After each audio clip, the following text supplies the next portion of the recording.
நான் சொல்றேன்.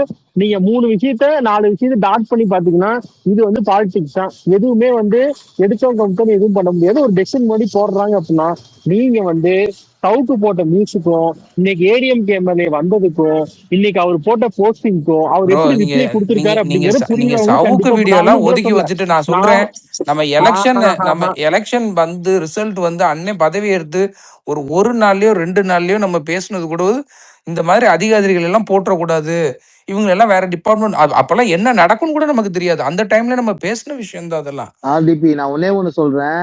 இங்க நம்ம ஆட்சியிலயும் ஒரு அருண் உருவாகுவான். ஒண்ணு புரிஞ்சுக்கங்க. பியூரோக்ராட்ஸ் அப்படிதான் ரியாக்ட் பண்ணுவான். அவன் எதுவுமே பண்ணாம ஸ்டாலினோட இன்வால்வ்மெண்ட் இல்லாம அருணே எதுவுமே பண்ணிருக்க மாட்டான். புரியுதுங்களா? இங்க பியூரோக்ராட்ஸ் நம்ம ஆட்சியில இதே மாதிரி ஈவிலா பல கேரக்டர்ஸும் உருவாகாம இது போகவும் வாய்ப்பு இருக்கு. இது எல்லாமே நம்ம ரெஜிமேவை யார் ரூல் பண்றாங்க அவர் கையில தான் இருக்கு.